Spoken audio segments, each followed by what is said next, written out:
بسم الله الرحمن الرحيم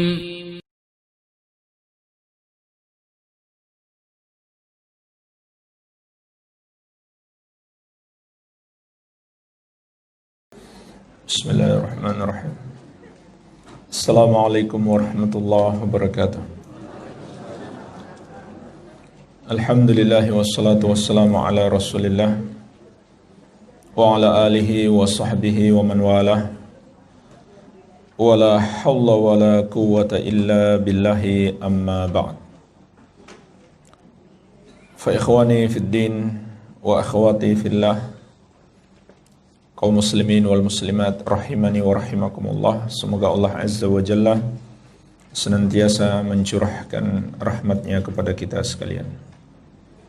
InsyaAllah ta'ala kita akan melanjutkan pembahasan kitab Fiqhul Asma'il Husna yang disusun oleh Fadilatul Syekh Al-Allamah Profesor Dr. Abdul Razzaq bin Abdul Muhsin Al-Abbad Al-Badar Hafidhahumallahu ta'ala. Kita masih dalam pembahasan nama-nama Allah Subhanahu wa ta'ala yang maha indah dan sifat-sifat Allah Tabaraka wa ta'ala yang maha mulia yang terkandung di dalam setiap nama-nama Allah tersebut. Kita akan memasuki pembahasan nama Allah Al-Wali dan Al-Maula. Al-Wali dan Al-Maula. Ini adalah dua nama yang memiliki makna luas sehingga sangat sulit diterjemahkan. Sangat sulit diterjemahkan. Kebanyakan di Al-Quran terjemahan disebut pelindung atau penolong. Akan tetapi maknanya lebih luas daripada itu. Maknanya lebih luas daripada itu, sebagaimana insyaAllah akan kita bahas dalam bab ini. Syekh Hafizahullah Ta'ala menyebutkan ayat-ayat tentang dua nama ini. Ayat-ayat yang menyebutkan dua nama Allah ini, Al-Wali dan Al-Maula. Yang pertama surat Asy-Syura ayat ke-9. Allah Azza wa Jalla berfirman, Amittakhadhu min dunihi awliya'a fallahu huwal waliyyu wa huwa yuhyil mauta wa huwa ala kulli syai'in qadir. Apakah mereka mengambil selain Allah sebagai wali-wali bagi mereka? Maka Allah dialah wali yang sesungguhnya. Dialah al-wali yang sesungguhnya. Dan dialah yang menghidupkan orang-orang yang mati, yaitu membangkitkan mereka kembali. Dan dia maha mampu atas segala sesuatu. Kemudian surat Asy-Syura ayat ke-28. Wa huwal ladzi yunazzilul ghaitsa min ba'di ma qanatu wa yanshuru rahmatah wa huwal waliyyul hamid. Dan dialah yang menurunkan hujan setelah mereka berputus asa dan mencurahkan rahmatnya. Dan dialah al-wali yang maha terpuji. Kemudian surat An-Nisa ayat 45. Wa kafa billahi waliyan wa kafa billahi nasira.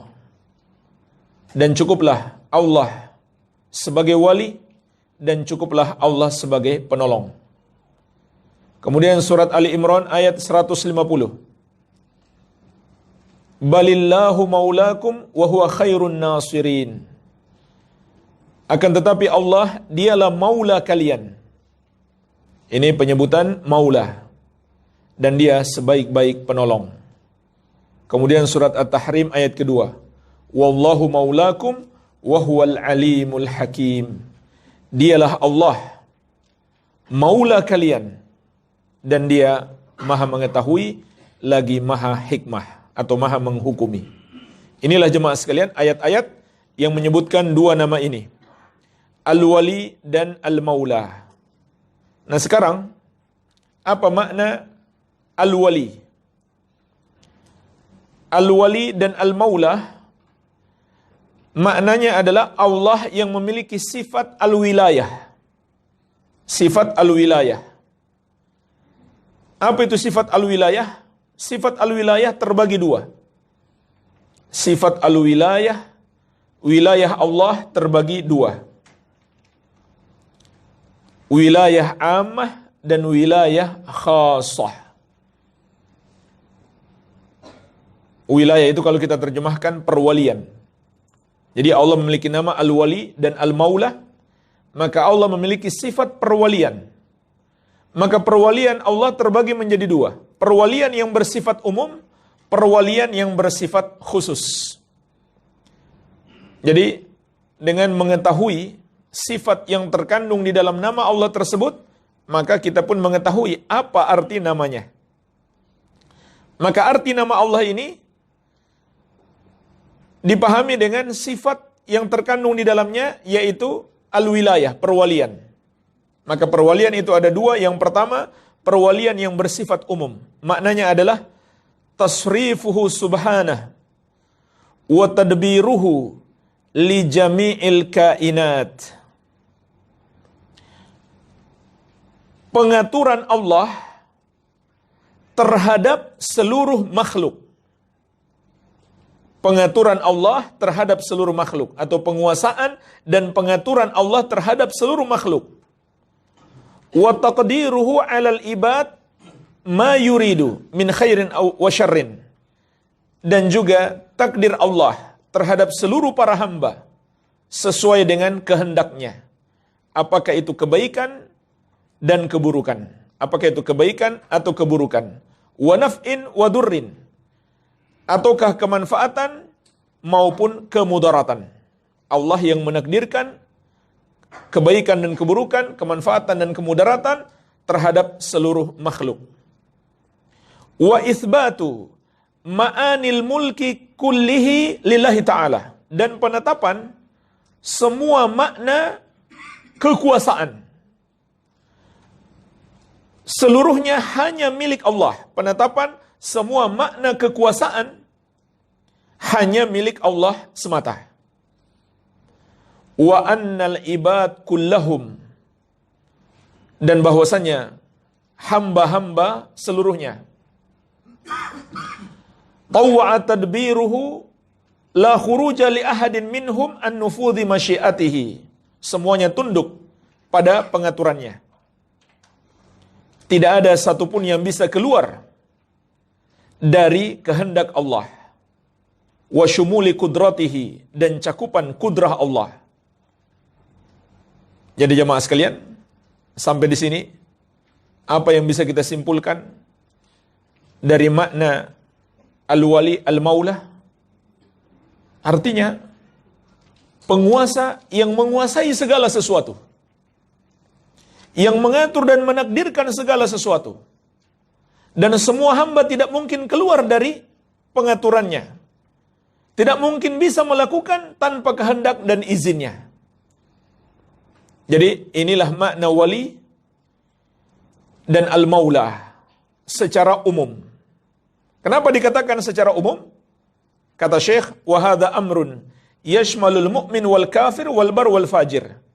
Karena kekuasaan seperti ini mencakup mukmin, kafir, mukmin maupun kafir, orang baik maupun orang jahat. Sama saja. Semua mereka berada di bawah kekuasaan Allah. Enggak bisa keluar sedikit pun dari takdir Allah. Semuanya terikat dengan takdir Allah. Apa yang Allah kehendaki pada diri mereka pasti terjadi. Apa yang tidak Allah kehendaki tidak mungkin terjadi. Ini yang disebut dengan wilayah al-amah. Perwalian Allah secara umum. Yaitu penguasaan Allah. Dengan seluruh makna kekuasaan. Terhadap seluruh makhluknya.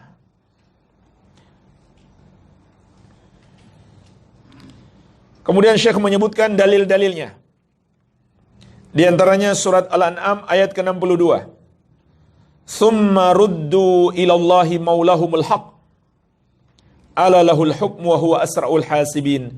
Kemudian mereka dikembalikan kepada Allah, maula mereka yang hak. Ketahuilah, hanya milik Allah hukum itu yang menentukan segala pengaturan hukumnya, dan dia adalah yang sebaik-baiknya menghisap. Jadi maksudnya di sini seluruh makhluk dikembalikan kepada Maula, karena seluruh makhluk dikuasai oleh Allah. Juga surat Yunus ayat ke-30. Hunalika tablu kullu nafsin ma aslafat wa ruddu ila Allahi maulahumul haq wa dhalla anhum ma kanu yaftarun. Maka di sanalah setiap jiwa akan mendapatkan pembalasan atas apa yang telah mereka kerjakan.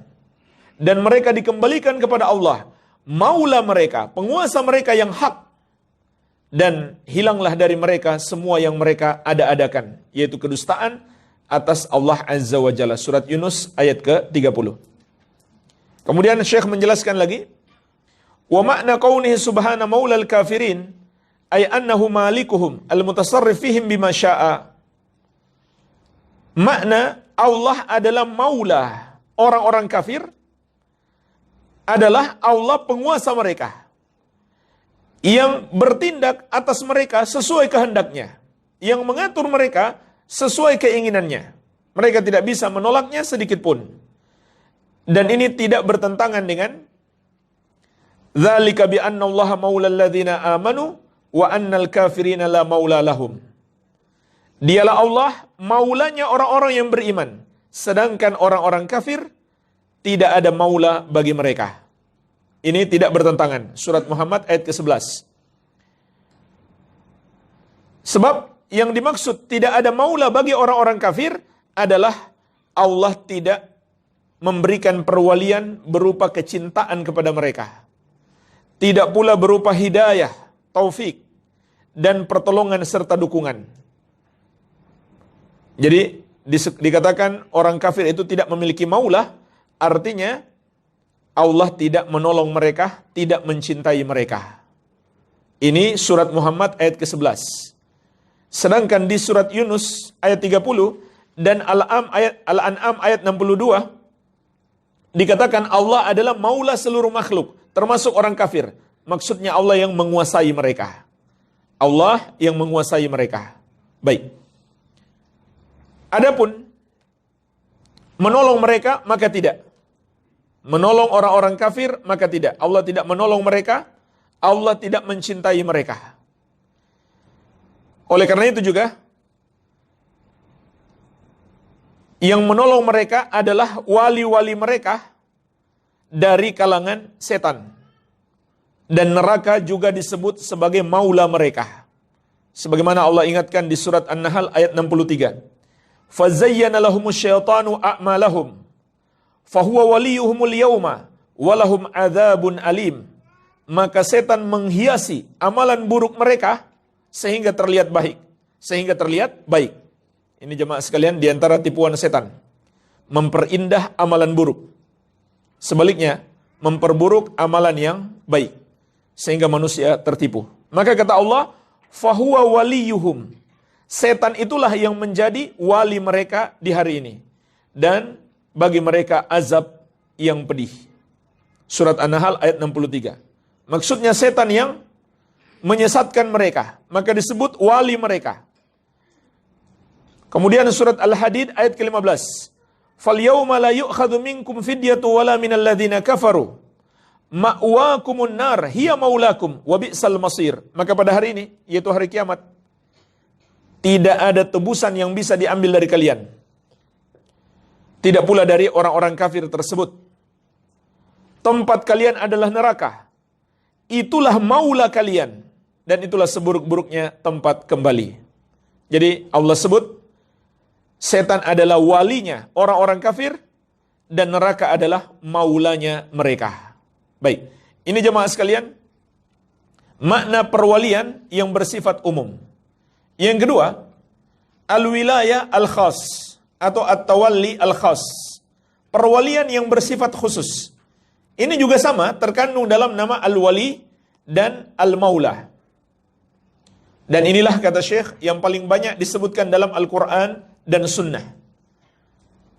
Makna perwalian yang bersifat khusus yang terkandung di dalam nama al-wali dan al-maula. Di antaranya Allah sebutkan di surat Al-Baqarah ayat 257. Allahu waliyul ladzina amanu yukhrijuhum minadh dhulumati ilan nuri walladzina kafaru awliya'uhumut tagutu yukhrijunahum minan nuri iladh dhulumat ulaika ashabun nari hum fiha khalidun. Allah adalah wali orang-orang yang beriman, yang mengeluarkan mereka dari kegelapan menuju cahaya, dari kesesatan menuju hidayah. Dan orang-orang kafir, wali-wali mereka adalah tagut, yang mereka sembah selain Allah, yang mengeluarkan mereka dari cahaya kepada kegelapan, yang menyesatkan mereka. Mereka itulah para penghuni neraka, mereka kekal di dalamnya. Perhatikanlah jemaah sekalian ayat ini. Makna Allah menjadi wali bagi orang-orang yang beriman, Allah memberikan hidayah kepada mereka dan memberikan pertolongan kepada mereka. Jadi ini namanya perwalian khusus. Allah adalah wali, Allah adalah maula bagi orang-orang yang beriman, bukan sekedar menguasai mereka, tapi juga memberi pertolongan dan hidayah untuk mereka. Ini namanya perwalian khusus. Kemudian jemaah sekalian, Syekh menyebutkan juga sifat-sifat yang terkandung di dalam nama Allah Al-Wali. Sebagai konsekuensi Allah memiliki nama Al-Wali dan Al-Maula terhadap orang-orang yang beriman. Maka Allah akan senantiasa mengampuni dosa-dosa mereka dan merahmati mereka. Sebagaimana di surat Al-A'raf ayat 155. Doa orang-orang yang beriman, Anta waliyuna faghfir lana warhamna. Ya Allah, Engkaulah wali kami, maka ampunilah kami dan rahmatilah kami. Wa anta khairul ghafirin, dan Engkaulah sebaik-baiknya pengampun.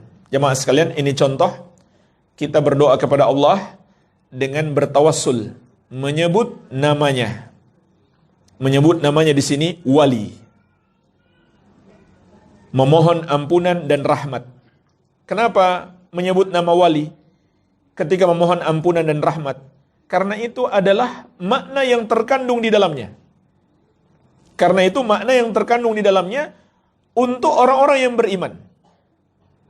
Bukan sekedar Allah menguasai kita, tapi Allah juga memberi ampunan dan rahmat. Kalau makna wali dan maula sekedar menguasai kita, maka tidak ada bedanya kita dengan orang kafir. Jadi, makna wali dan maula bagi orang kafir adalah menguasai, bukan memberi ampunan dan merahmati. Sedangkan bagi orang-orang yang beriman, mencakup merahmati dan memberi ampunan. Dan ayat sebelumnya, memberi hidayah. Berikutnya, juga terkandung di dalam nama Al-Wali dan Al-Maula bagi orang-orang yang beriman adalah dukungan dan pertolongan Allah menghadapi musuh. Dukungan dan pertolongan Allah dalam menghadapi musuh. Sebagaimana dalam surat Al-Baqarah ayat 286. Doa orang-orang yang beriman, Anta maulana. Ini juga tawasul.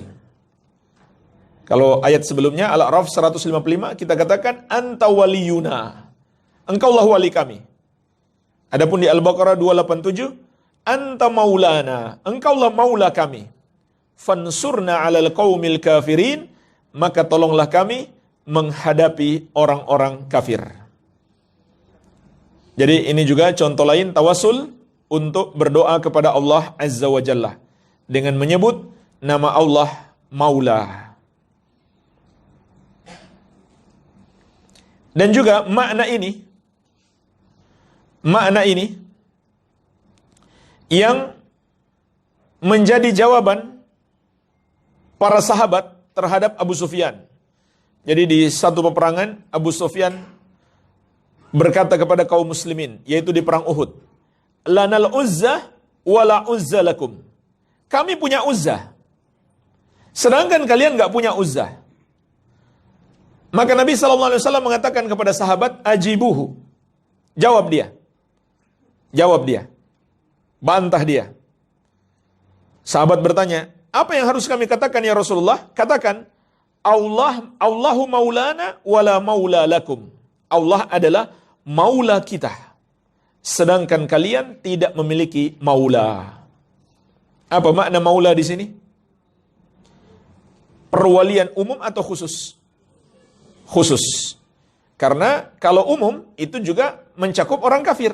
Sedangkan di sini kata Nabi SAW, Allah maula kita, bukan maula kalian. Maksudnya sebagai penolong kita, tidak akan menolong kalian. Oleh karena itu, pada akhirnya kemenangan akan selalu di tangan kaum muslimin. Walaupun terkadang kaum muslimin diuji dengan suatu kekalahan, tapi itu tidak akan mungkin kalah selamanya. Nggak mungkin.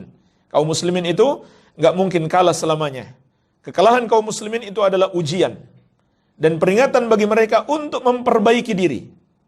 Untuk memperbaiki diri, yaitu memperbaiki keimanan dan ketakwaan. Kemudian setelah itu Allah berikan kemenangan kepada mereka. Iya. Berikutnya jemaah sekalian, juga termasuk makna sifat Allah yang terkandung dalam nama Al-Wali dan Al-Maula adalah Allah akan memasukkan orang-orang yang beriman ke dalam surga dan menyelamatkan mereka dari neraka. Jadi jemaah sekalian, kalau kita beriman dengan dua nama Allah ini, dengan keimanan yang sebenar-benarnya, semoga insya Allah kita termasuk yang Allah selamatkan dari api neraka. Sebagaimana Allah sebutkan dalam banyak ayat, di antaranya surat Al-An'am ayat 127. Allah Azza wa Jalla berfirman, Lahum darus salam inda rabbihim wa huwa waliyuhum bima kanu ya'malun. Bagi mereka negeri yang penuh keselamatan di sisi Rabb mereka, yaitu bagi orang-orang yang beriman akan dimasukkan ke dalam surga. Wa huwa waliyuhum, karena Allah dialah wali mereka. Bima kanu ya'malun, dengan sebab amalan yang mereka kerjakan. Perhatikanlah, untuk menjadikan Allah sebagai wali, maka ada amalan yang harus kita kerjakan, yaitu amalan yang ikhlas dan ittiba kepada Rasulullah sallallahu alaihi wasallam. Kemudian surat Fussilat mulai ayat ke-30 sampai 32. Allah Azza wa Jalla berfirman, Innal ladzina qalu rabbunallahu tsumma istaqamu. Sesungguhnya orang-orang yang mengucapkan Rabb kami adalah Allah, kemudian mereka istiqamah.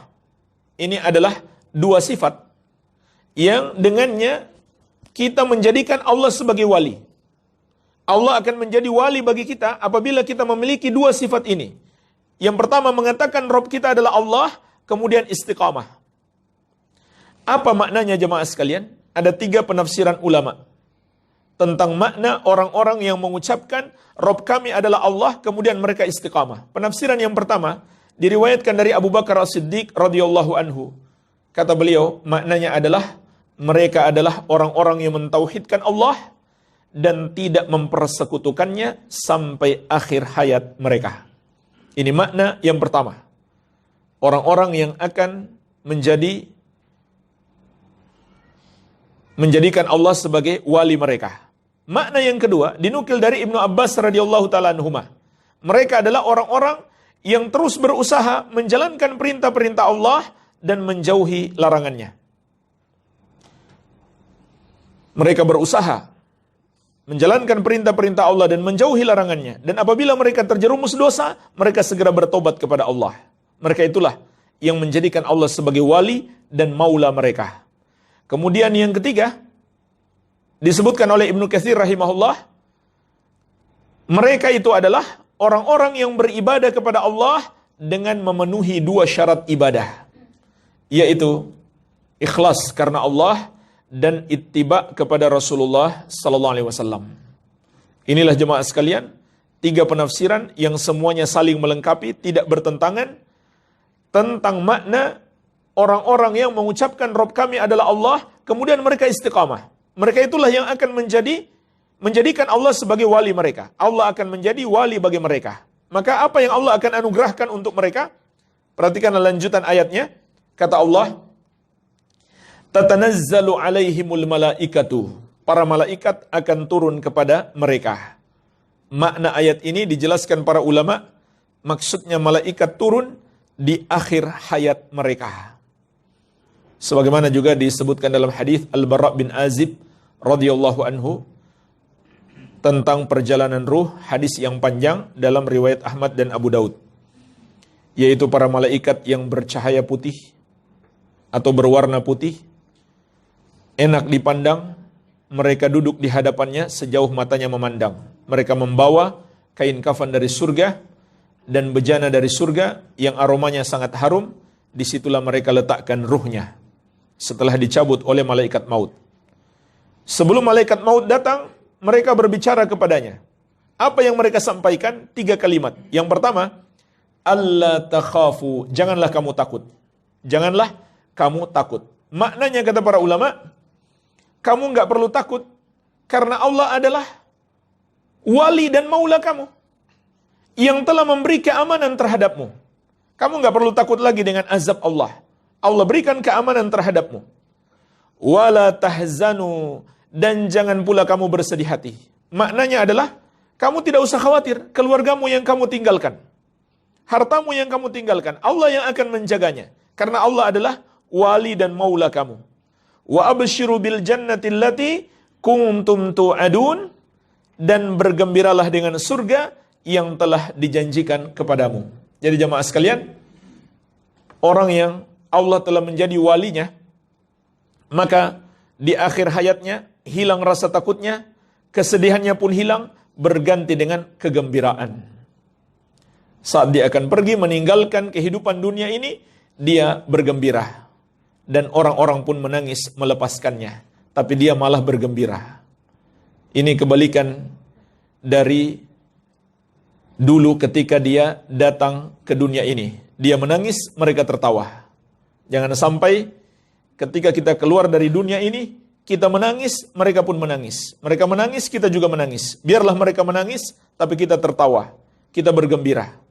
Maka jadikanlah Allah sebagai wali dan maula kita. Kemudian ayat berikutnya Allah menegaskan, nahnu awliyaukum fil hayatid dunya wa fil akhirah. Kamilah wali kalian di kehidupan dunia dan di kehidupan akhirah. Kamilah wali kalian di kehidupan dunia dan kehidupan akhirat. Di kehidupan dunia Allah menjadi wali, yaitu mencakup tadi Allah memberi hidayah, memberi ampunan dan rahmat, memberi dukungan dan pertolongan terhadap musuh-musuh. Kemudian di akhirat memasukkan ke dalam surga. Walakum fiha ma tashtahi anfusukum walakum fiha ma tad'un, dan bagi kalian di surga itu apa yang diinginkan oleh nafsu kalian. Ada semuanya di surga, dan apa saja yang kalian minta. Nuzulam min ghafurir rahim, sebagai hidangan dari Allah yang Maha Pengampun lagi Maha Penyayang. Surat Fussilat ayat 30 sampai 32. Jadi ayat-ayat ini menunjukkan Allah adalah wali bagi orang-orang yang beriman. Di antara makna wali bagi orang beriman adalah memasukkan mereka ke dalam surga. Juga dalam hadis Rasulullah SAW bersabda dalam doa beliau, Allahumma ati nafsi taqwaha wa zakkiha anta khairu man zakkaha anta waliyuha wa maulaha. Penyebutan dua nama Allah, Al-Wali dan Al-Maulah, di dalam doa Nabi sallallahu alaihi wasallam, ya Allah, berikanlah kepada jiwaku ketakwaan dan sucikanlah jiwaku. Engkaulah sebaik-baik yang mensucikan jiwaku. Engkau adalah walinya dan maulanya. Engkau adalah wali bagi jiwaku dan maula baginya. Ini hadis juga menyebutkan dua nama ini, Al-Wali dan Al-Maulah, untuk kita tawassul dengan doa kita, dalam doa kita. Allahumma ati nafsi taqwaha wa zakkiha anta khairu man zakkaha anta waliyuha wa maulaha. Ini contoh tawassul. Nama Allah disebutkan di akhir. Kalau contoh dalam Al-Quran yang kita sebutkan tadi, nama Allahnya disebutkan di awal. Boleh. Jadi boleh di awal, boleh di akhir. Anta waliyuna faghfir lana warhamna. anta maulana fansurna 'alal qaumil kafirin. Allahumma ati nafsi taqwaha wa zakkiha anta khairu man zakkaha anta waliyuha wa maulaha. Baik, jadi nama-nama ini kita amalkan dalam doa kita. Kita sudah paham artinya, maka kita harus lebih semangat lagi mengamalkannya dalam doa kita. Juga mengamalkan konsekuensi yang terkandung di dalamnya. Dengan mengamalkan konsekuensi yang terkandung di dalamnya, maka Allah akan menjadi wali bagi kita. Oleh karena itu, di sini Syekh memberikan faidah penting, yaitu sebab-sebab agar kita mendapatkan perwalian Allah yang khusus. Sebab-sebab agar kita mendapatkan perwalian Allah yang khusus. Sedangkan perwalian Allah yang umum, itu nggak perlu kita cari. Itu sudah otomatis. Allah yang menguasai kita. Kita nggak bisa keluar sedikit pun dari takdir Allah Azza wa Jalla. Ini berlaku untuk seluruh makhluk, yang beriman maupun yang kafir. Yang perlu kita kejar adalah perwalian Allah yang khusus. Karena tidak semua orang yang diberikan perwalian yang khusus tersebut. Memang orang beriman semuanya dapat perwalian khusus, tapi tingkat perwalian itu bisa berbeda-beda. Maka tentu kita pingin tingkat yang tinggi. Oleh karena itu, Allah telah menyebutkan dalam Al-Quran, begitu pula dalam hadis Nabi SAW, bagaimana menjadikan Allah sebagai wali. Sehingga kita pun menjadi wali Allah. Kita menjadi wali Allah artinya kita menjadi kekasih Allah, kecintaan Allah. Ya.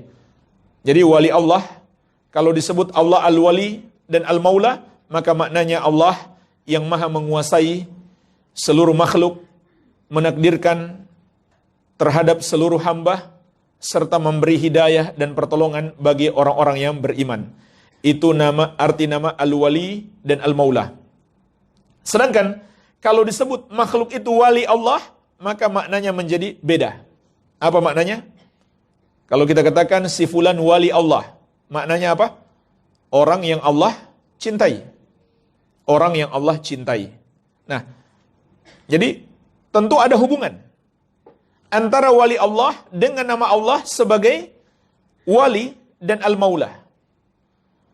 Yaitu wali Allah adalah orang yang Allah berikan kepadanya perwalian khusus. Bukan sekedar perwalian umum, tapi juga perwalian khusus. Diberi hidayah, diberi ampunan dan rahmat, diberi dukungan dan pertolongan melawan orang kafir, kemudian dimasukkan ke dalam surga. Oleh karena itu, apa sifat-sifat wali Allah yang mendapatkan perwalian khusus ini? Dalam surat Yunus ayat 62 sampai 64. Allah Azza wa Jalla berfirman, "Ala inna awliya Allahi la khawfun 'alaihim wa lahum yahzanun alladzina amanu wa kanu yattaqun lahumul busyra fil hayatid dunya wa fil akhirah la tabdila li kalimatillah dzalika huwal fawzul azim." Ketahuilah, wali-wali Allah itu mereka tidak merasa takut dan tidak bersedih hati. Mereka adalah orang-orang yang beriman dan bertakwa. Bagi mereka kabar gembira di kehidupan dunia dan di akhirat. Tidak ada perubahan terhadap kalimat-kalimat Allah tersebut. Demikianlah kemenangan yang besar. Surat Yunus ayat 62-64. Jemaah sekalian, perhatikanlah ayat yang mulia ini. Di dalam rangkaian ayat ini, Allah menjelaskan kepada kita 4 keutamaan wali Allah. 4 keutamaan wali Allah Azza wa Jalla. Atau bisa juga kita katakan 4 bentuk perwalian Allah yang khusus. Bukan sekedar perwalian yang umum. Tapi 4 bentuk perwalian Allah yang bersifat khusus kepada wali-wali Allah. Yang pertama, Allah berikan kepada mereka rasa aman, sehingga hilang ketakutan mereka. Terutama di akhir hayat mereka. Seperti juga di surat Fussilat ayat 30 tadi. Yang kedua, Allah hilangkan kesedihan mereka. Yaitu mereka tidak khawatir terhadap keluarga mereka dan orang-orang yang mereka cintai. Karena Allah menjaga mereka. Terutama saat mereka telah meninggalkan dunia ini. Makanya jemaah sekalian, sebaik-baik penjagaan untuk keluarga kita adalah ketakwaan kita kepada Allah. Itulah sebaik-baik penjagaan dan sebaik-baik pendidikan untuk mereka, ketakwaan kita kepada Allah Azza wa Jalla. Ini yang kedua. Yang ketiga, lahumul busyra fil hayatid dunya. Bagi mereka kabar gembira di kehidupan dunia. Bagi mereka kabar gembira di kehidupan dunia. Apa makna kabar gembira di sini jemaah sekalian? Syekh As-Sa'di rahimahullah dalam tafsir beliau menyebutkan 3 makna. Yang pertama, as-sana'ul hasan. Pujian yang baik dari orang-orang beriman untuk dia. Bukan orang yang fasik lalu dipuji sesama orang fasik. Atau orang kafir dipuji sesama orang kafir, bukan seperti itu. Tapi pujian yang baik dari orang-orang yang beriman. Namun tentu dia tidak mengharapkan pujian itu. Dia tidak mengharapkan pujian itu. Terutama pujian itu datang dari orang-orang dekatnya. Kalau dia memang baik, pasti orang-orang dekatnya akan memuji dia. Akan memuji dia. Tapi kalau orang-orang dekatnya mengatakan, dia itu begini dan begitu, buruk, maka hilang darinya salah satu bentuk perwalian Allah kepadanya. Perwalian yang bersifat khusus. Ini makna yang pertama. Makna yang kedua, al-mawaddatu fi qulubil mu'minin. Kecintaan orang-orang yang beriman kepada dia. Kepada wali tersebut. Di hati orang-orang yang beriman ada cinta kepadanya. Karena Allah yang menjadikan itu pada diri mereka. Makanya Nabi SAW mengatakan, ma tawaddathnani fafurriqa bainahuma illa bidhanbin yuhdithuhu ahaduhuma. Tidaklah 2 orang saling mencintai, kemudian keduanya terpisahkan, kecuali karena dosa yang dilakukan salah satu dari keduanya. Jadi jemaah sekalian, penyebab perceraian, penyebab perpisahan, itu adalah dosa. Kalau kita beriman kepada Allah, Allah jadikan di hati orang-orang yang beriman, kecintaan kepada kita. Sebagaimana juga di surat Maryam ayat 96. Innalladzina amanu wa amilus solihati sayaj'alu lahumur rahmanu wudda. Innalladzina amanu wa amilus solihati sayaj'alu lahumur rahmanu wudda. Sesungguhnya orang-orang yang beriman dan beramal soleh, Allah akan jadikan untuk mereka, Allah yang Maha Penyayang akan menjadikan untuk mereka wudda, kecintaan, yaitu kecintaan orang-orang beriman kepada mereka. Kecintaan orang beriman kepada mereka, bukan kecintaan orang-orang fasik kepada sesama orang fasik. Seperti kecintaan para fans terhadap idola mereka, penyanyi, pemain bola, bukan seperti itu. Kemudian yang ketiga, makna kabar gembira adalah ar-ru'yah as-salihah, mimpi yang baik. Dia mendapatkan mimpi atau orang memimpikan baik baginya. Ini yang disebut kabar gembira di kehidupan dunia. 3 makna. Afwan, satu lagi jamaah sekalian, yang keempat, ada makna yang keempat juga disebutkan oleh Syekh As-Sa'di rahimahullah dalam tafsir beliau, dan ini justru yang paling penting. Yang dimaksud kabar gembira di kehidupan dunia adalah hidayah Allah yang diberikan kepadanya di kehidupan dunia ini. Allah berikan dia hidayah, itulah yang dimaksud kabar gembira di kehidupan dunia. Baik. Kemudian, jadi ini yang ketiga, memiliki 4 makna. Kemudian yang keempat, keutamaan wali Allah dalam ayat ini, surat Yunus tadi, wa fil akhirah, dan juga kabar gembira di kehidupan akhirat.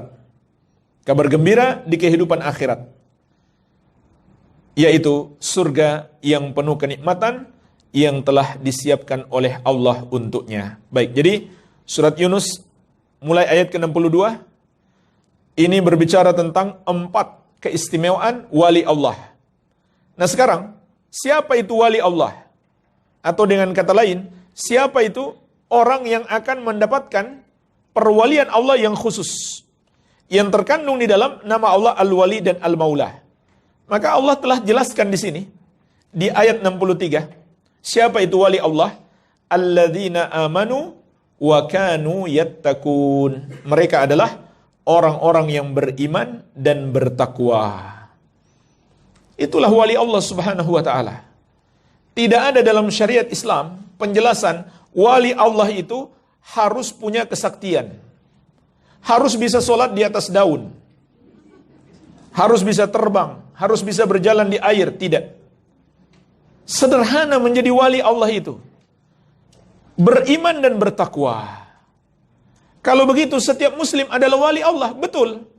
Tapi kan perwalian itu bertingkat-tingkat. Semakin kita beriman dan bertakwa, maka semakin tinggi perwalian kita di sisi Allah. Sebagaimana insya Allah nanti Syekh akan menyebutkan tingkatan tersebut. Akan beliau sebutkan tingkatan wali-wali Allah itu. Jadi syarat menjadi wali Allah, syarat utamanya sudah mudah sekali, beriman dan bertakwa. Makanya kata para ulama, man kana mu'minan taqiyan kana lillahi waliyan. Siapa yang beriman dan bertakwa kepada Allah, maka dialah wali Allah. Atau dengan kata lain, dia akan mendapatkan perwalian khusus dari Allah yang terkandung di dalam namanya al-wali dan al-maula. Kemudian dalam hadis Nabi sallallahu alaihi wasallam yang diriwayatkan Al-Bukhari dari Abu Hurairah radhiyallahu anhu, Rasulullah sallallahu alaihi wasallam bersabda, Allah azza wa jalla berfirman, "Man 'ada li waliyan faqad adzantuhu bil harb." Barang siapa memusuhi waliku, maka aku umumkan perang terhadapnya. "Wa ma taqarraba ilayya 'abdi bi syai'in ahabba ilayya mimma aftaradtuhu 'alaihi." Dan tidaklah hambaku mendekatkan diri kepadaku dengan amalan yang lebih aku cintai daripada yang aku wajibkan atasnya. Wa ma yazalu 'abdi yataqarrabu ilayya bin nawafil hatta uhibbahu. Dan tidak henti-hentinya hambaku mendekatkan diri kepadaku dengan amalan-amalan sunnah sampai aku pun mencintainya. Fa idza ahbabtuhu kuntu sam'ahu alladhi yasma'u bihi wa basarahu alladhi yubsiru bihi wa yadahu allati yabtishu biha wa rijlahu allati yamshi biha. Maka apabila aku telah mencintainya, akulah pendengarannya yang dia gunakan untuk mendengar, pandangannya yang dia gunakan untuk melihat, tangannya yang dia gunakan untuk memegang, kakinya yang dia gunakan untuk melangkah. Wa in sa'alani la'utiyannahu wa la in ista'adzani la'u'idzannahu. Kalau dia meminta sesuatu kepadaku, pasti aku kabulkan. Kalau dia memohon perlindungan, pasti aku lindungi. Jemaah sekalian, ayat ini atau hadis ini sama dengan rangkaian ayat sebelumnya menjelaskan dua hal penting, yaitu keutamaan wali Allah dan siapa wali Allah. Apa keutamaan wali Allah dalam hadis ini? Ada tiga keutamaan wali Allah di dalam hadis ini, atau 4. Yang pertama, Allah akan selalu membela mereka. Sampai kata Allah, aku umumkan perang terhadap orang yang memusuhi waliku. Subhanallah. Siapa yang bisa mencelakakan dia? Kalau Allah selalu melindunginya. Kemudian yang kedua, Allah menjadi pendengarannya, penglihatannya, tangannya dan kakinya. Maknanya apa, jemaah sekalian? Allah memberi hidayah kepada pendengarannya, penglihatannya, tangannya dan kakinya. Dan seluruh anggota tubuhnya. Allah memberikan hidayah. Bukan Allah menyatu dengan dia. Itu pemahaman kufur. Pemahaman yang benar, Allah memberikan hidayah. Dia tidak mendengar kecuali yang Allah ridhoi. Dia tidak melihat kecuali yang Allah ridhoi. Dia tidak bertindak dengan tangan dan kakinya kecuali yang Allah ridhoi. Kemudian yang ketiga, kata Allah, kalau dia minta sesuatu kepadaku, pasti aku kabulkan. Ini wali Allah. Kalau dia berdoa, pasti Allah kabulkan. Kemudian yang keempat, kalau dia mohon perlindungan, pasti aku lindungi. Inilah 4 keutamaan wali Allah di dalam ayat ini atau hadis qudsi ini. Kemudian faidah yang kedua, siapa wali Allah? Maka Allah jelaskan di dalam hadis yang mulia ini. Wali Allah adalah orang yang mengamalkan pendekatan diri kepada Allah dengan amalan yang wajib dan amalan yang sunnah. Oleh karena itu hadis ini juga memberi faidah 2 tingkatan wali Allah. 2 tingkatan wali Allah. Yang pertama disebut tingkatan al-muqarrabun. Tingkatan al-muqarrabun. Siapa mereka itu? Ini wali Allah yang paling tinggi tingkatannya. Mereka itu adalah yang menjalankan yang wajib-wajib dan menambah dengan sunnah-sunnah. Sedangkan tingkatan yang kedua disebut al-muqtasidun. Tingkatan al-muqtasidun. Siapa mereka itu? Yang mengamalkan yang wajib-wajib saja. Jadi kalau yang wajib dan sunnah dia tidak amalkan, dia tidak pantas disebut sebagai wali Allah subhanahu wa ta'ala. Jadi hadis yang mulia ini juga memberi faidah dua tingkatan wali Allah azza wa jalla. Nah sekarang Syekh akan menjelaskan kepada kita tingkatan para wali Allah dan siapa mereka itu. Kemudian juga Syekh akan menjelaskan kepada kita wali-wali gadungan. Siapa mereka itu? Syekh mengatakan, wa afdalu awliyaillahi hum anbiya'uhu. Para wali Allah yang paling mulia adalah para nabinya. Para nabi Allah. Meskipun nabi kita tidak sebut wali, kita sebut mereka nabi atau rasul. Tapi mereka hakikatnya wali Allah yang paling mulia. Kenapa? Mereka yang paling tinggi iman dan takwanya. Mereka yang paling baik menjalankan kewajiban dan yang sunnah. Oleh karena itu mereka yang paling Allah cintai. Berbeda dengan pemahaman sebagian ya. Kalau saya katakan semua mereka marah-marah. Sebagian sufi, tasawuf, tarekat. Mereka menganggap wali lebih tinggi daripada nabi. Padahal nabi itu sendiri adalah wali. Justru saking tingginya tingkatan mereka, mereka tidak lagi disebut wali, disebut nabi dan rasul. Karena itu sebutan yang lebih tinggi daripada wali. Karena mereka pahami, wali itu yang sudah boleh lepas dari syariat. Sedangkan para nabi, na'udzubillah, menurut mereka masih tingkatan syariat, tingkatan rendah. Sedangkan mereka sudah tingkatan hakikat. Ya, Syekh akan menyebutkan nanti. Ya, mereka itu diantara wali-wali gadungan. Jadi, para wali yang paling mulia di sisi Allah adalah para nabi. Wa afdalu anbiya'ihi humul mursalun. Dan para nabi yang paling afdal adalah yang sekaligus juga rasul.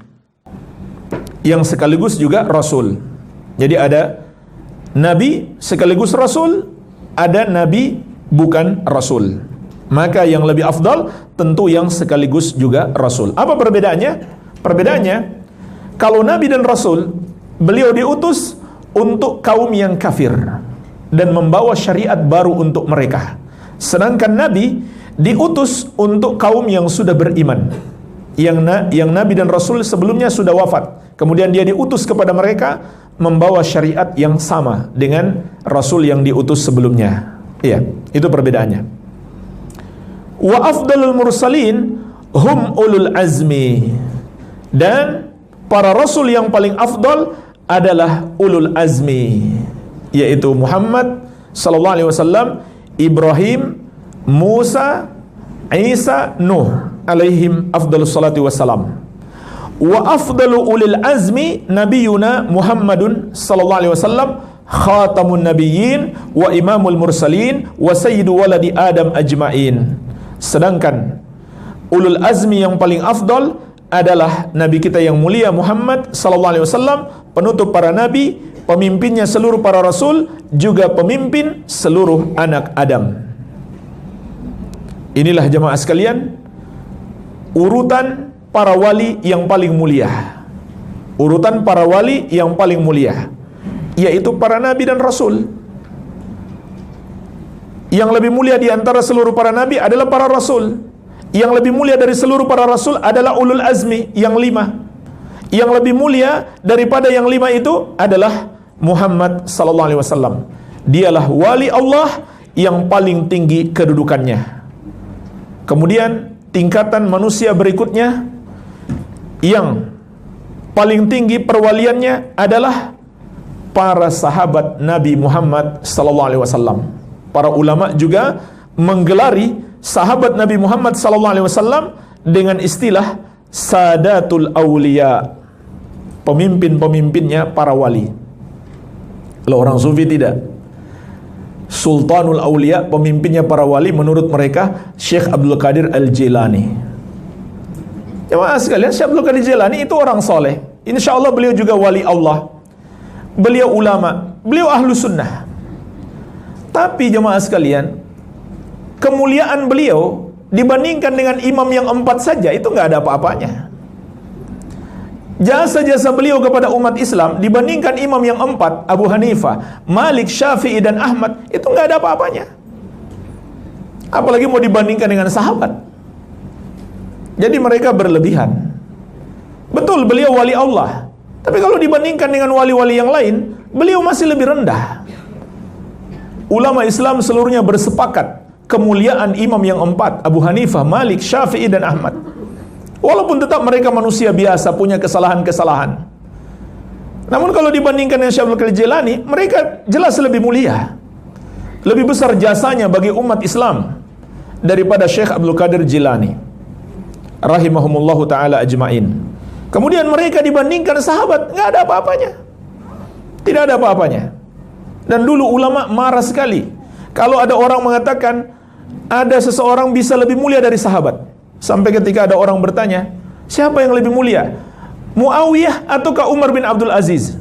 Maka ulama salaf mengatakan, debu yang menempel saat Muawiyah berjihad bersama Rasulullah SAW itu lebih mulia daripada Umar bin Abdul Aziz. Maksudnya itu jangan dibandingkan. Walaupun ada orang mulia setelah zaman sahabat, itu nggak boleh dibandingkan dengan sahabat. Sahabat itu luar biasa kedudukan mereka. Tidaklah Allah memilih mereka menjadi pembela-pembela Rasulnya, berada di sekeliling beliau, dan menukil ayat serta hadis dari beliau kepada umat ini, kecuali mereka adalah generasi terbaik. Makanya jemaah sekalian, sungguh istimewa sahabat ini. Kalau para ulama dalam pembahasan ilmu hadis, dalam jarh wa ta'dil, pembahasan tentang rawi-rawi, kalau sudah sampai rawinya kepada tingkatan sahabat, itu nggak perlu diteliti lagi. Nggak perlu diteliti bagaimana hafalannya. Hafalannya kuat nggak? Tidak, nggak diteliti. Bagaimana dengan akhlaknya? Akhlaknya baik tidak? Nggak perlu diteliti. Bagaimana dengan kejujurannya? Dia jujur tidak? Jangan-jangan dia nggak jujur, maka hadisnya kita tolak. Itu sahabat, mereka nggak teliti lagi. Bahkan kalau dikatakan dari seorang sahabat Nabi SAW, berarti kan rawinya majhul. Itu kalau selain sahabat, hadisnya langsung jadi lemah. Dikatakan hadis ini diriwayatkan oleh fulan. Fulan siapa? Nggak jelas siapa dia. Begitu ada sesuatu seperti itu dari fulan, nggak jelas. Dari fulan bin fulan, siapa dia? Nggak jelas. Langsung hadisnya menjadi lemah. Tapi kalau dikatakan dari seorang sahabat Rasulullah SAW, walaupun tidak disebut namanya, hadis itu tetap sahih. Jadi tidak berpengaruh. Itu kesepakatan ulama ahli hadis. Luar biasa sahabat. Tidak ada di antara mereka yang pembohong. Tidak ada di antara mereka berdusta. Dan mereka kalau tidak hafal hadis, mereka tidak berani menyampaikan. Jadi luar biasa. Inilah para wali Allah yang terbaik setelah para nabi dan rasul alaihi wassalatu wassalam. Makanya Nabi sallallahu alaihi wasallam mengatakan, khairun nasi qarni, thumma alladhina yalunahum, thumma alladhina yalunahum. Sebaik-baik manusia adalah generasiku, sahabat Nabi sallallahu alaihi wasallam. Kemudian generasi setelahnya tabi'in, kemudian generasi setelahnya lagi tabi'ut tabi'in. Jadi jemaah sekalian, wali Allah yang paling mulia adalah Nabi kita, Nabi Muhammad sallallahu alaihi wasallam. Kemudian Syekh mengingatkan di sini, wa qad ja'alahu Allahul fariq baina awliyaihi wa baina a'daihi. Allah telah menjadikan Nabi-Nya Muhammad SAW ini sebagai pembeda antara wali Allah dan musuh Allah. Karena kalau dia bukan wali Allah, berarti dia musuh Allah. Fala yakunu waliyan lillah illa man amana bihi wa bima jaa bihi wattaba'ahu zahiran wa batinan. Maka tidaklah seseorang itu menjadi wali Allah kecuali orang yang beriman kepadanya dan ajaran yang beliau bawa dan mengikutinya secara zahir maupun batin. Wa man idda'a mahabbatallahi wa wilayatahu wa huwa lam yattabi'hu falaysa min awliya'illahi bal man khalafahu kana min a'da'illahi wa awliya'ish syaitan. Dan siapa yang mengaku-ngaku cinta kepada Allah dan berwali kepada Allah atau mengaku-ngaku sebagai wali, padahal dia tidak ittiba, tidak meneladani Rasulullah SAW, maka dia bukan termasuk wali Allah. Bahkan siapa yang menyelisihi petunjuk Nabi SAW, dia termasuk musuh-musuh Allah dan dia juga termasuk wali-walinya setan. Jadi Allah telah menetapkan wali Allah yang paling tinggi ini, yaitu Muhammad SAW, sebagai ukuran kita menjadi wali. Mengikuti beliau menjadi wali Allah, menyelisihi beliau berarti menjadi musuh Allah dan menjadi walinya setan. Sebagaimana Allah tegaskan dalam surat Ali Imran ayat ke-31, Qul in kuntum tuhibbunallaha fattabi'uni yuhibbukumullah wa yaghfir lakum dzunubakum wallahu ghafurur rahim. Katakan wahai Muhammad, sampaikan kepada manusia, kalau kalian benar-benar cinta kepada Allah, ikutilah aku. Ikutilah Rasulullah sallallahu alaihi wasallam.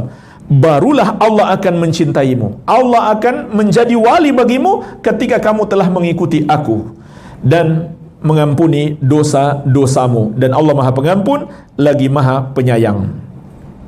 Maka Allah jelaskan dalam ayat ini, yang mengikuti Rasulullah sallallahu alaihi wasallam dialah wali Allah. Sedangkan yang hanya mengaku-ngaku cinta kepada Allah dan tidak mengikuti Rasulullah sallallahu alaihi wasallam, maka dia bukan termasuk wali Allah, melainkan walinya setan. Jadi jemaah sekalian, kita telah mendapatkan dari ayat-ayat dan hadis beberapa sifat wali Allah yang beriman dan bertakwa, yang menjalankan perintah-perintah Allah dan yang sunnah, yang ittiba kepada Rasulullah sallallahu alaihi wasallam. Inilah sifat-sifat wali Allah azza wa jalla. Nah, sekarang Syekh menjelaskan sifat-sifat atau siapa mereka itu wali-wali gadungan. Di sini beliau menyebutkan mereka ada 3 golongan. Maksudnya ini bukan pembatasan, ini hanya contoh. 3 golongan yang mengaku wali Allah. Syekh menyebutkan di sini karena mereka mengaku wali Allah atau orang-orang menganggap mereka wali Allah. Yang pertama adalah Yahudi dan Nasrani. Yahudi dan Nasrani juga mengaku-ngaku sebagai wali Allah Subhanahu wa taala, dan Allah sendiri bahkan telah membantah mereka. Sebagaimana di surat Al-Maidah ayat ke-18.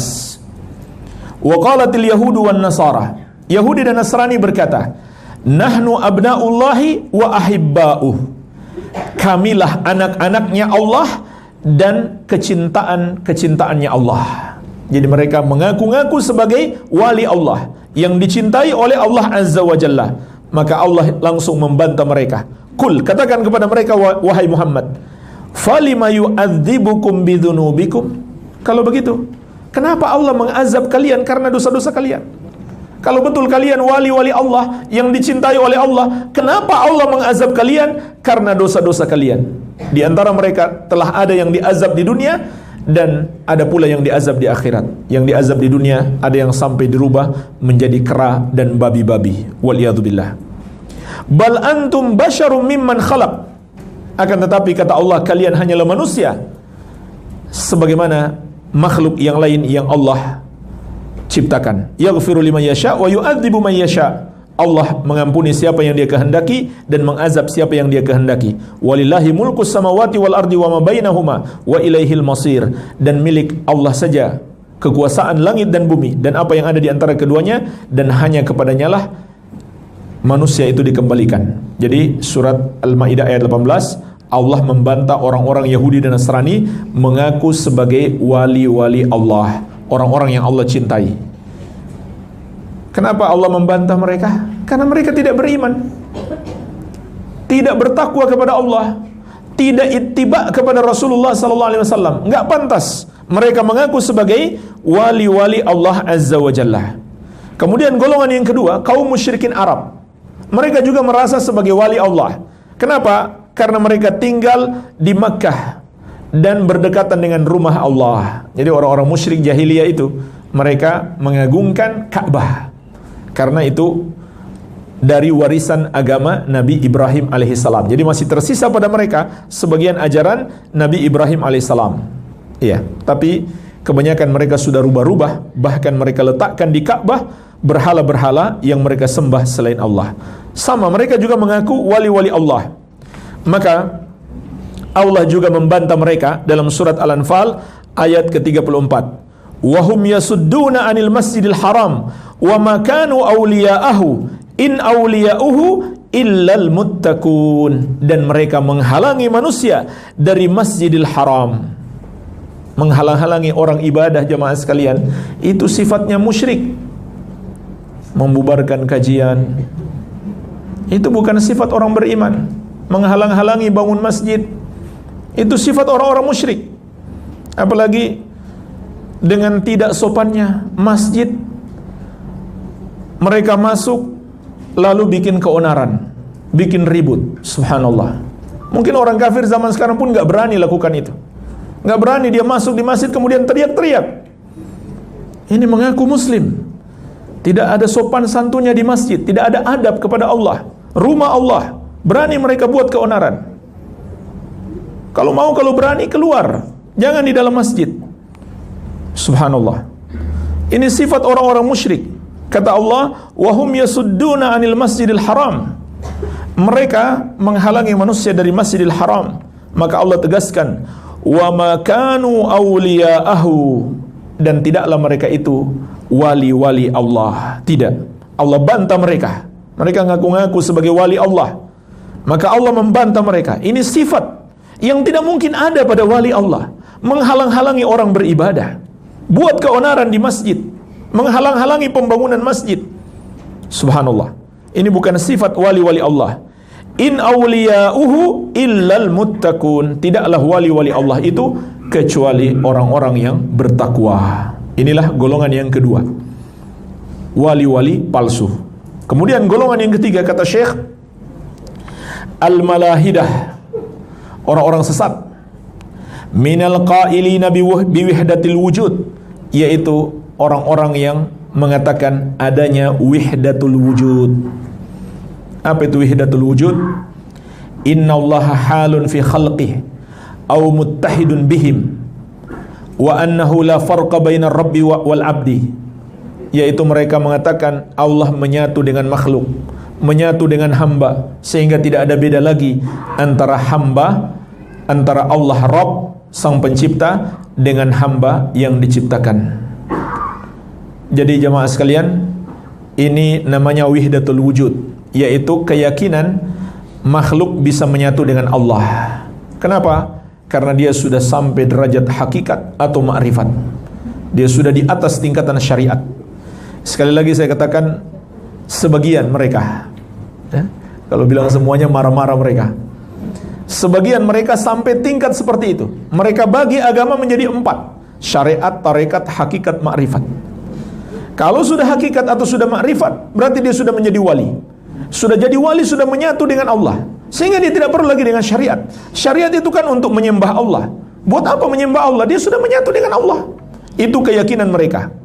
Wa indahum anna hadza ghayatut tahqiq wal wilayah lillah. Bagi mereka inilah puncak perwalian. Menjadi wali Allah berarti sudah tidak harus lagi menjalankan syariat, karena sudah menyatu dengan Allah Azza wa Jalla. Kata Syekh, wa huwa fil haqiqah ghayatul ilhad wat ta'til wal adawa lillah. Pada hakikatnya ajaran mereka ini adalah puncaknya penyimpangan dan pengingkaran terhadap syariat serta permusuhan kepada Allah Azza wa Jalla. Ini hakikatnya. Jadi wali menurut mereka malah telah jadi kafir. Ya, sampai yang halal atau yang haram sudah tidak lagi haram bagi mereka. Ya, pernah saya ceritakan jemaah sekalian, ini kisah nyata. Kisah nyata zaman sekarang, bukan zaman dulu. Ya, sebuah majelis yang mengklaim tarekat Qadiriyah dinisbatkan kepada siapa? Syekh Abdul Qadir Jilani. Mereka sebut tarekat Qadiriyah. Kalau penisbatan saja mudah, tapi itu dusta, bohong. Nggak mungkin Syekh Abdul Qadir Jilani mengajarkan kepada mereka yang bertentangan dengan syariat. Dengan tegas beliau menentang syariat tidak mungkin. Kecuali beliau tidak sengaja, mungkin saja. Tapi beliau adalah ulama ahlus sunnah, tidak mungkin mengajarkan dengan sengaja yang bertentangan dengan syariat, apalagi sampai tingkat kekufuran. Jadi ada tarekat. Dan mereka juga punya majelis taklim, subhanallah, namanya indah sekali. Majelis taklim Nur Tauhid. Ya, subhanallah. Indah sekali namanya, cahaya tauhid. Iya. Jadi pemimpinnya mereka sebut mursyid. yang mereka anggap sudah jadi wali. Sudah jadi wali. Sehingga yang haram bagi kita, bagi dia sudah tidak haram. Bagi dia sudah tidak haram. Iya. Sehingga jemaah sekalian, ketika dia datang ke tempat, mohon maaf, tempat pelacuran, kalau bagi orang biasa yang tingkatannya baru syariat, belum sampai hakikat, itu disebut zina. Bagi dia tidak, karena dia sudah wali, tingkatannya udah beda. Dia bukan sedang berzina, tapi membersihkan rahimnya para pelacur. Hebat wali begitu ya. Membersihkan rahim para pelacur. Nah, maka dia pun, naudzubillah, ini kisahnya nyata jamaah sekalian. Juga, mohon maaf, dia menggauli para pengikutnya yang wanita, ya, untuk membersihkan mereka, membersihkan kandungannya. Jadi menurut syariat kita itu adalah zina. Bagi dia tidak. Dia sedang membersihkan rahim mereka. Ya. Pada akhirnya ada juga muridnya yang sadar. Akhirnya dilaporkan ke polisi pasal pelecehan seksual. Akhirnya wali ditangkap polisi. Ya. Jadi terakhir ceritanya seperti itu. Setelah itu bubar sudah majelisnya. Ya, tapi itu udah cukup lama kejadiannya, 10 tahun yang lalu mungkin, nggak tahu sekarang. Ya. Baik, ini jemaah sekalian masih ada sampai hari ini. Iya. Dan di kitab-kitab para ulama, begitu pula di kitab-kitab Sufiyah zaman dulu, banyak ini didapatkan. Mereka anggap mereka sudah jadi wali, sudah terlepas dari syariat halal dan haram. Dan ini adalah kekufuran. Ini adalah kekufuran. Karena kalau begitu, mereka tidak mengakui Rasulullah SAW juga diutus untuk mereka. Mereka tidak mengakui. Padahal Allah tegaskan dalam banyak ayat, diantaranya di surat Al-A'raf ayat 158. Qul ya ayuhan nas inni rasulullahi ilaikum jami'an. Katakan wahai manusia, sesungguhnya aku adalah utusan Allah untuk kalian semuanya.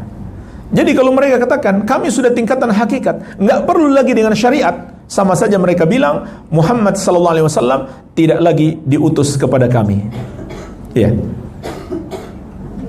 Jadi jemaah sekalian, ini contoh yang ketiga kata Syekh, wali-wali gadungan, yaitu wali-wali dari kalangan tarekat sufiyah tasawuf, atau lebih tepatnya sebagian mereka.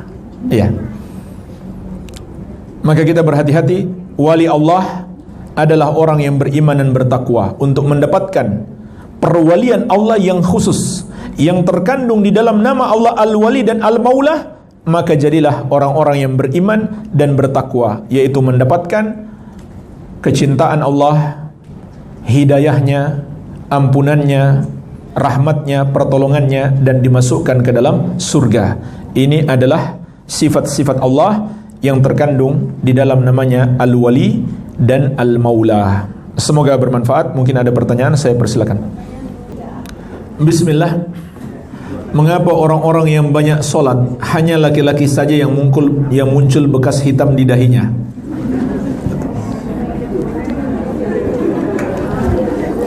Tapi tidak pada wanita.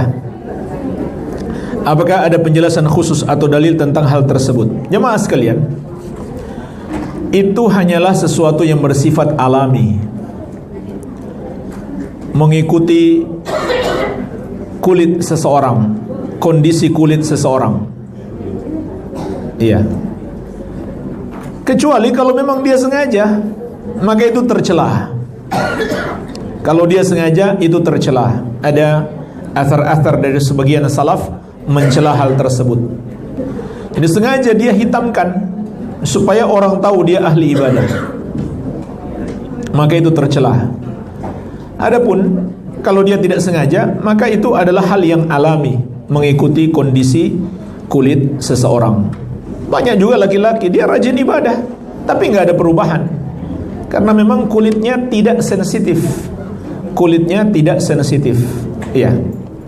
Ada orang belum lama dia sholat, tapi cepat sekali berubah. cepat sekali berubah, muncul hitam di dahinya. Iya. Itu hal yang alami saja.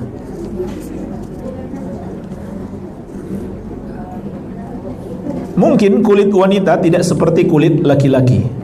Mungkin kulit wanita tidak seperti kulit laki-laki, atau laki-laki lebih berat kali. Wallahu alam. Itu tidak terlalu penting. Yang penting kita ibadah, ikhlas dan ittiba. Tidak usah kita permasalahkan yang itu. Yang penting kita ibadah, ikhlas dan ittiba kepada Nabi sallallahu alaihi wasallam. Iya. Apakah ada sahabat Rasulullah sallallahu alaihi wasallam yang berpemahaman menyimpang seperti Khawarij? Tidak ada. Tidak ada. Orang yang menyimpang di zaman Nabi sallallahu alaihi wasallam itu tidak disebut sahabat, tapi disebut munafik. Disebut munafik, kafir bahkan. Tidak ada sahabat yang memiliki pemahaman yang menyimpang. Kalau terjerumus maksiat mungkin ada, tetapi itu tidak banyak dan mereka segera tobat. Itu hebatnya sahabat. Karena sahabat manusia biasa, mereka mungkin salah. Mereka mungkin salah, tapi disebut dia beraliran sesat, tidak. Semua sahabat adalah ahlus sunnati wal jamaah. Mereka mungkin salah, 1-2 orang sahabat, namun mereka segera bertobat. Itu sifat sahabat. Tidak seperti orang-orang belakangan, kalau salah lama mau tobat, bahkan terus bergelimang dosa, bahkan ada yang membangga-banggakan dosanya. Kalau sahabat tidak seperti itu. Dan ketahuilah jemaah sekalian, sahabat kalau mereka bersalah, kemudian kita banding-bandingkan dengan kebaikan mereka, maka kebaikan mereka bagaikan lautan. Bagaikan lautan dibandingkan dengan kesalahan mereka. Tentu kesalahan mereka itu akan tenggelam di dalam lautan kebaikan mereka. Jadi bayangkan, sahabat Nabi SAW, orang-orang yang menukil agama ini dari Nabi SAW ke generasi berikutnya. Jadi setiap ada umat Islam, pahala mengalir kepada mereka. Jadi bayangkan pahala mereka luar biasa. Setiap ada umat Islam yang melakukan satu amalan apapun, sahabat mendapatkan bagian pahala. Karena dia punya jasa, baik langsung maupun tidak langsung, untuk menyampaikan ajaran itu kepada generasi berikutnya. Jadi luar biasa kebaikan sahabat. Sampai hari kiamat mengalir terus pahala kepada mereka. Dan andai mereka punya kesalahan, maka Allah Azza wa Jalla berfirman, innal hasanat yudhibna sayyiat. Sesungguhnya kebaikan-kebaikan itu menghapuskan dosa-dosa. Itu kalau mereka enggak tobat. Apalagi kalau mereka tobat. Kalau mereka enggak tobat, maka kebaikan mereka akan menghapus dosa-dosa mereka. Dan kebaikannya terus mengalir. Ditambah kita umat Islam disuruh untuk selalu mendoakan sahabat. Makanya selalu kita katakan radhiyallahu anhu. Ketika menyebut nama sahabat, semoga Allah meridhoinya. Iya.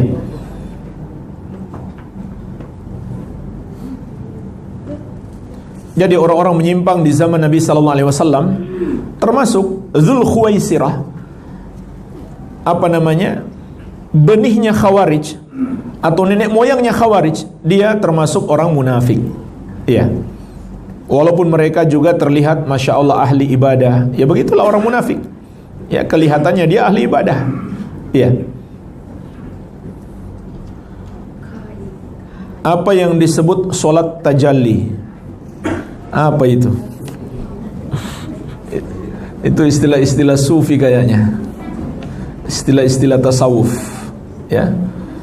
Wallahu alam apa yang mereka maksudkan. Jangan-jangan maksud mereka menyatu dengan Allah. Ya. Solat kita jemaah sekalian, supaya solat kita benar, baik dan diterima oleh Allah, maka 5 yang harus kita perhatikan, 5 yang harus kita jaga. Yang pertama, keikhlasan. Niat yang ikhlas karena Allah. Yang kedua, ittiba kepada Rasulullah sallallahu alaihi wasallam, karena beliau berpesan, "Sholli kama ra'aitumuni usolli." Salatlah kamu seperti kamu lihat aku salat. Shollu kama ra'aitumuni usolli. Yang ketiga, kekhusyukan.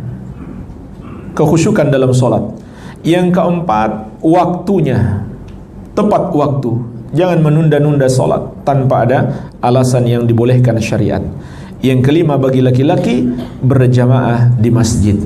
Ini 5 yang harus kita perhatikan, maka solat kita menjadi baik insyaallah ta'ala. Doa yang tadi ada asma wa sifat. Allahumma ati nafsi taqwaha wa zakkiha anta khairu man zakkaha anta waliyuha wa maulaha. Artinya, Allahumma ati nafsi taqwaha, ya Allah, berikanlah kepada jiwaku ketakwaan, wa zakkiha, dan sucikanlah jiwaku, anta khairu man zakkaha, engkaulah sebaik-baik yang mensucikan jiwaku, anta waliyuha wa maulaha, engkaulah walinya bagi jiwaku dan maulanya. Walhamdulillah, semoga bermanfaat. Lebih dan kurangnya saya mohon maaf. Wabillahi taufik. Subhanakallahumma bihamdik, asyhadu an la ilaha illa anta, astaghfiruka wa atubu ilaik. Wa sallallahu ala nabiyyina Muhammadin wa alihi wasallam. Walhamdulillahi rabbil alamin. Wassalamu alaikum warahmatullahi wabarakatuh.